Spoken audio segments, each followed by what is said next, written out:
just got my workout in for the day. It's really funny because when we go to the store, people often ask if we have a horse. Today we are going to show you how to make their staple juice, which is the carrot apple juice. And I'm going to show you how to prep it, and then Jordan's going to join me and show you how to juice it. Hello everybody, I'm Jordan. And Heather is now going ahead and weighing out all the carrots that we're going to be using today. When you make a single Gerson carrot apple juice, you're using equal parts carrots and equal parts apples. So typically for one juice, it's like 6 ounces of carrots and 6 ounces of apples. Cy uses a lot less apple in his juices just because we give him some apples whole. Today we're going to be using 10 pounds of carrots and 3 pounds of apples. So here we go.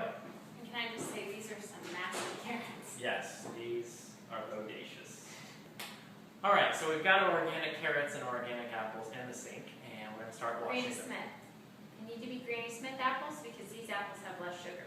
Very good. And a lot of people ask, well, aren't you supposed to peel the carrots? And the answer is no. Gerson points out that a lot of the most valuable nutrients in a carrot are just right below the skin, so you want to make sure not to take that off. However, because this is a very sensitive therapy, you want to make sure all your vegetables and fruit are very clean. So that's where our handy-dandy vegetable brush will come in to make sure we get all of the dirt off of the skin. So just laying that down and scrubbing it. And then Heather has asked me to come in because I am a master with the knife. And what I typically do is I'll just trim off the top and the bottom and just let it fall in the water. And there we have a carrot ready to be juiced.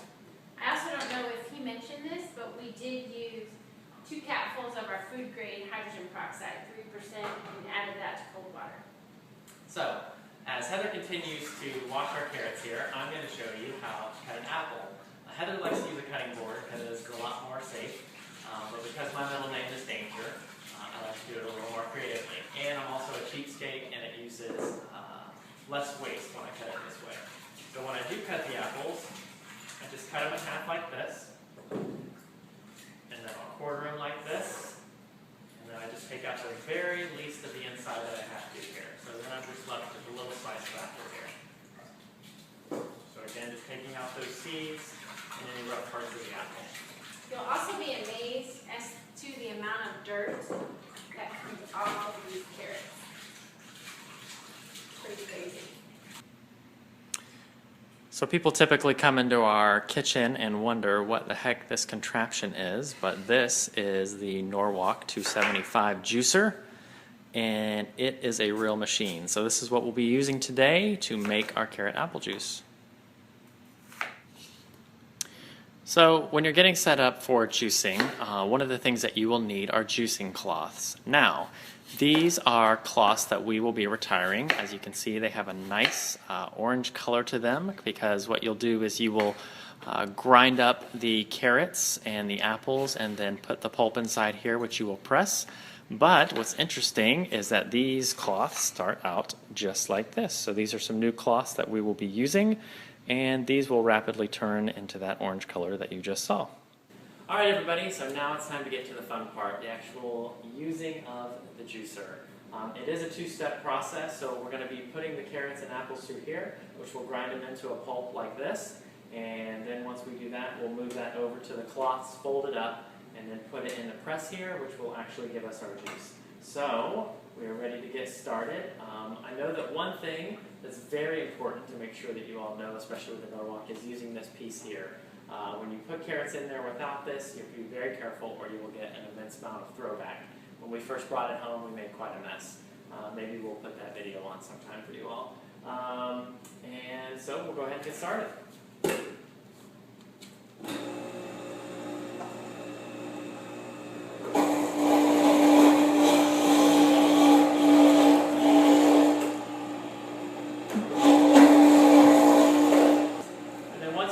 Carrots in. Norwalk gives you a plunger here, which is really nice to use, and you're able to push down whatever's left in that chamber there. If you're not completely done juicing, do not push it all the way down, because we still have yet to add our apples. So we will go ahead, put our apples in.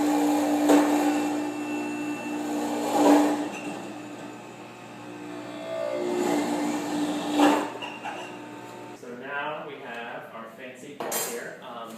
Another recommendation is that you always have something on hand so that when you do move your bowl, it doesn't drip onto your towels or you don't lose any extra pulp down there. I like to mix this up here so it's nice and evenly distributed throughout the carrot.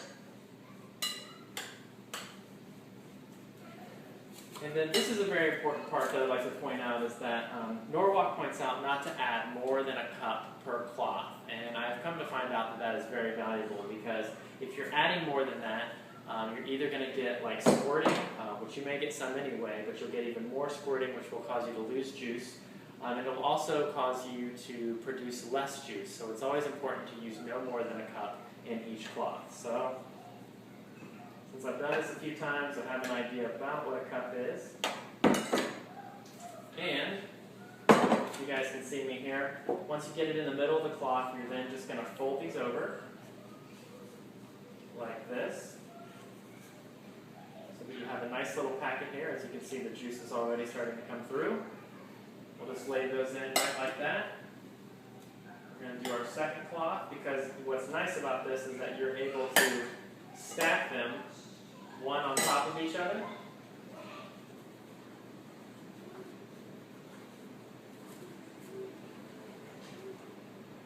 There you go.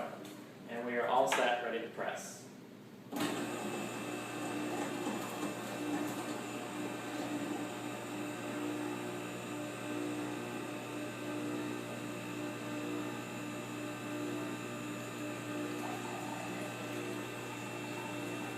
That is a fine looking juice.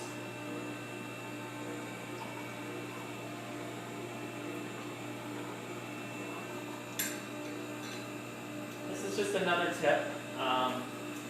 When you press it once, you get quite a bit of juice, but I found that when you press it a couple times, I always take my cloths and then fold them into each other, kind of like an S shape, and then I go ahead and press it again. And because this is a long process, I want to make sure that I get as much juice out of each cloth as I possibly can.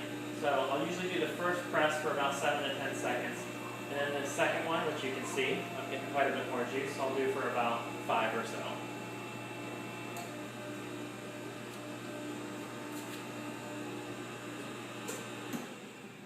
Alright, we've got our freshly made juice here, which Sai will be very anxious to drink. All right, so we've got our juice made, and this is Silas. Say hello to everybody, Si. Hi. And he is about to drink his carrot apple juice. Go ahead, buddy.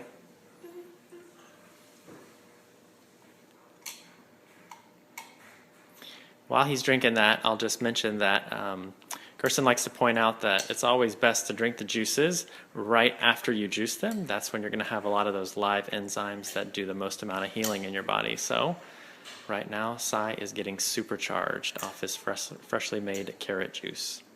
All right, Sai, set it down for a minute. Tell everybody, how is that carrot juice? It's good. Very good. I want to get my stash. I sure do. Enjoy it, buddy.